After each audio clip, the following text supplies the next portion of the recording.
This whole thing, it started just a week ago, when my wedding went to hell. Not my fault, though.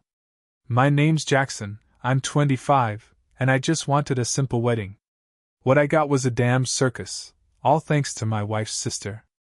Now, it's a long story, but trust me, it's one of those where you just shake your head and wonder how people get this messed up. I met my wife, let's call her Sarah, about 2 years ago. I was working in a restaurant, a line cook, trying to make my way as a chef.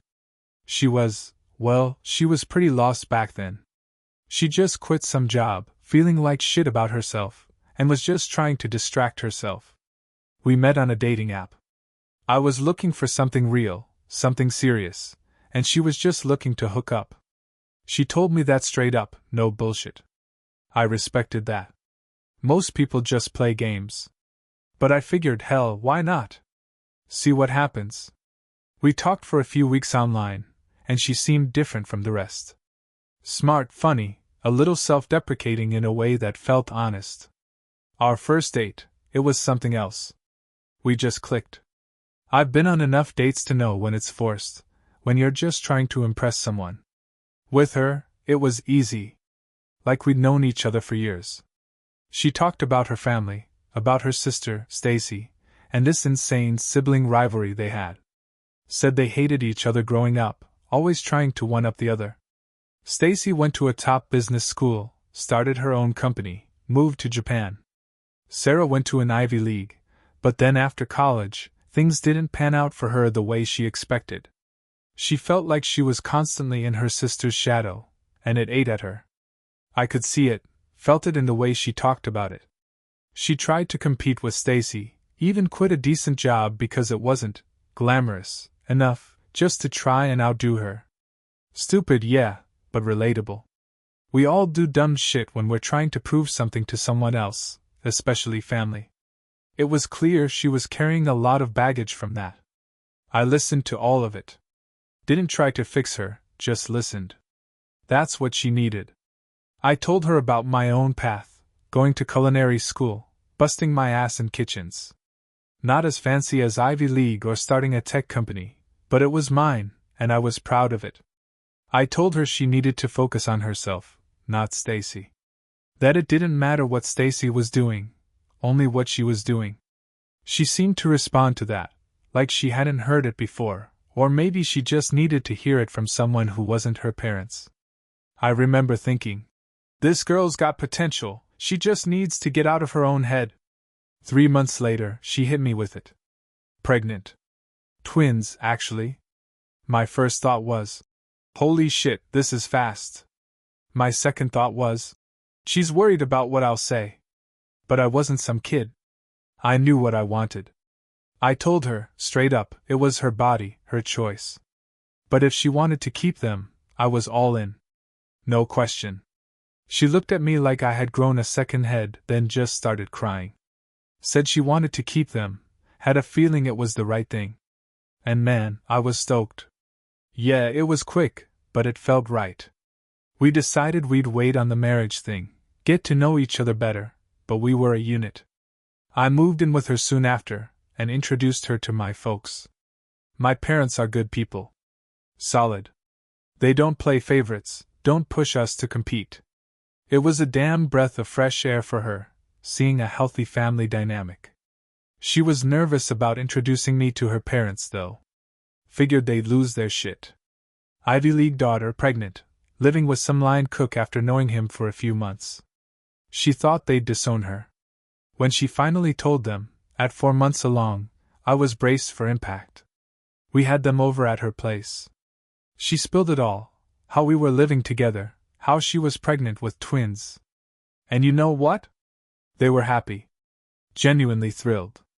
Her mom practically fainted when she heard it was twins. It was weird, unexpected. They even threw her a party, told everyone they were going to be grandparents. I didn't get it. Sarah was just as confused. Turns out, they'd realized they'd messed up with her and Stacy, always pushing them to compete. They saw how it messed Sarah up, how she quit her job just to try and outdo her sister. They said they were trying to be better parents, to support her, no matter what. that they were proud of both their daughters. It was a good conversation, for Sarah at least. She was relieved. They apparently had the same talk with Stacy, but that went south. Stacy just laughed it off, said Sarah was a sore loser, and her parents were just cutting her some slack. Said she knew the truth, that she was more worthy of their love because she was doing better. Man, that's some toxic shit. Stacy, meanwhile, was still doing her best to piss Sarah off. Sending backhanded compliments, making snide remarks in the family group chat about Sarah getting knocked up before marriage. Sarah almost left the chat a bunch of times, but her parents begged her to stay, said they were trying to fix things.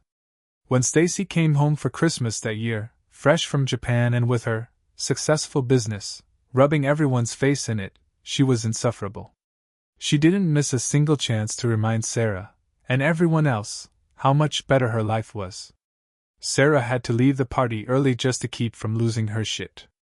Her parents tried to talk to Stacy again, told her to cut it out. Stacy just said she worked hard for what she had and wasn't going to let Sarah take that away from her. Said she'd brag all she wanted, and Sarah would just have to deal with it. That was it for Sarah. She left the group chat, cut ties with Stacy. And honestly, who could blame her? She didn't need that negativity in her life. My parents, they understood. They thought it was for the best. Fast forward a couple of years. Sarah and I were settled, the twins were doing great, and we were planning our wedding. Things were good. Then, about 4 weeks ago, we started hearing whispers from relatives. Stacy was back from Japan. And she had a baby. A miracle baby. 2 months old. Everyone was confused. Sarah's parents, who had video called with Stacy regularly, said they'd never seen any signs of a pregnancy. Stacy apparently told everyone she'd wanted it to be a surprise, that she'd secretly gotten married a year ago in a private ceremony, and now she was finally ready to share the news. The timing? Suspicious as hell. Everyone knew our wedding was coming up. Suddenly it was all about Stacy's secret marriage and her miracle baby. Her husband was supposedly still in Japan, too busy with work. Right. Sarah, to her credit, tried not to let it get to her. She was focused on our wedding. She avoided Stacy, just tried to keep things positive. We picked a date, picked a venue, my aunt's farmhouse, out in the sticks. Nice place, but not exactly Fort Knox in terms of security. And that, my friends, was a mistake. A small one, but it paved the way for the shit show that was about to unfold. The wedding day arrived. It was beautiful, honestly. The ceremony itself went off without a hitch. We said our vows, we were officially married. Relief washed over me. Then, just as the reception was starting, I saw her. Stacy. Standing there, holding a baby, smiling like she owned the place. Uninvited. Sarah saw her, and I could feel the tension radiating off her. She looked like she was about to explode. I grabbed her hand, squeezed it. My parents, who were right there, jumped in too. "Don't make a scene," they whispered. "You'll just be playing into her hands. Don't let her ruin your day." They were right. So we let her stay. Figured we'd deal with it later. Bad move, in hindsight. She worked the room like a damn politician, a baby strapped to her chest. And everywhere she went, she was spewing the same garbage. How incredibly lucky she was with her miracle baby. How Sarah's children were illegitimate, because they were born before marriage. It was disgusting. People kept coming up to Sarah, whispering about what Stacy was saying. Sarah just had to smile, thank them for coming, and bite her tongue. It was like watching a pressure cooker. She was holding it all in, for our wedding. For me. For our family.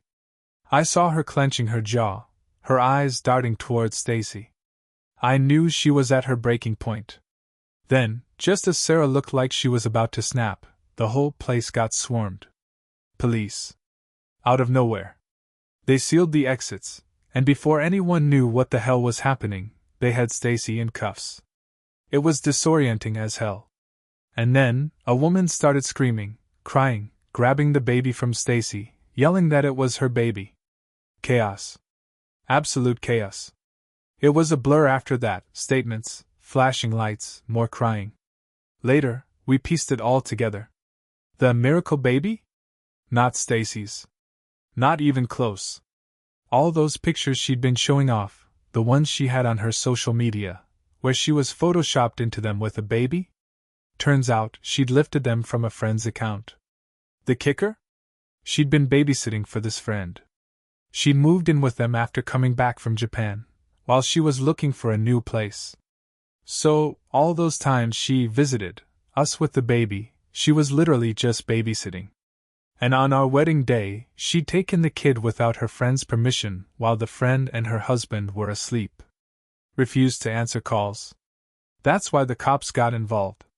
Turns out Stacy had been yapping her mouth off to these friends about our wedding, how she was going to take Sarah down.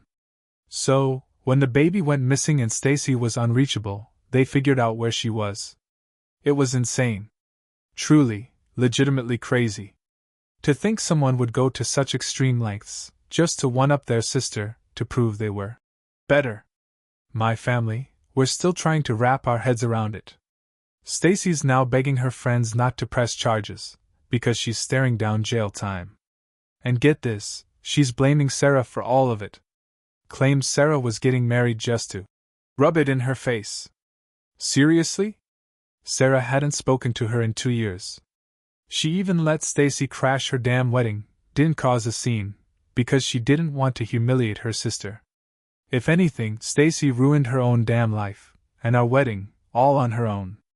Yesterday, Stacy actually reached out to Sarah, told her she needed to convince her friends not to press charges. Said Sarah had driven her to do something crazy. Sarah told her, plain as day, that she hoped Stacy would end up in prison or a psych ward. Said that's where she belonged. And you know what? My parents, bless their hearts, they're still trying to mediate. They want Sarah to help Stacy, to tell her friends that Stacy wasn't thinking straight, that Sarah had tormented her. Apparently, because Stacy had been living with them and babysitting, it's not a clear-cut kidnapping case, and the police can't really move without the friend's consent. Stacy's been claiming the friends consented to her taking the baby whenever she wanted. Which is bullshit, obviously. Sarah's not having it. She doesn't think Stacy deserves any help, especially not from her. But her parents are pushing, saying it'd be wrong to turn her back on her sister. So Sarah asked me, am I the asshole for wanting my sister to end up in jail? And I told her straight up, no. You're not the asshole. She's been through enough. This whole thing, it's not just about Stacy. It's about her entire relationship with her parents, with her past. Sarah's had enough. She told me she's done. Done with the drama, done with her parents trying to guilt her into fixing Stacy's messes. She's cutting ties with all of them, for now. She said she needs space, needs to focus on us, on our kids. She's grateful for her parents helping her during her pregnancy and after the twins were born, but she's just exhausted. And she's right. Stacy dug her own grave, she can get herself out of it. I told her I'm with her, whatever she decides. She needs to protect her peace, our family's peace. Just heard from some relatives today. Stacy's friends are pressing charges. Good. It's about damn time. Stacy's claims about consent aren't going to hold up, not with how she acted at the wedding, claiming the kid was hers. She's in deep shit, and honestly, I'm not surprised. Sarah's still not talking to her parents. She said she won't until they admit she was right, that they messed up as kids by fostering that competition, and that they're sorry for asking her to help Stacy. It's a big ask, but I get it. They need to own their part in this whole mess, because this didn't just happen overnight. This was years in the making. Right now, Stacy's on trial. Facing 5 years, maybe less if they buy the mentally unstable angle. Honestly, not our problem. Sarah and we're focused on us. We're finally going on our honeymoon, trying to make up for the shit show of a wedding we had. Sarah can't ask her parents to babysit, still not speaking to them, so my folks are watching the twins. It's only for 2 weeks. I just want this honeymoon to be everything our wedding wasn't. And I got a good feeling about it. Just me and Sarah, finally. No drama. No sisters. Just us. And that's all that matters.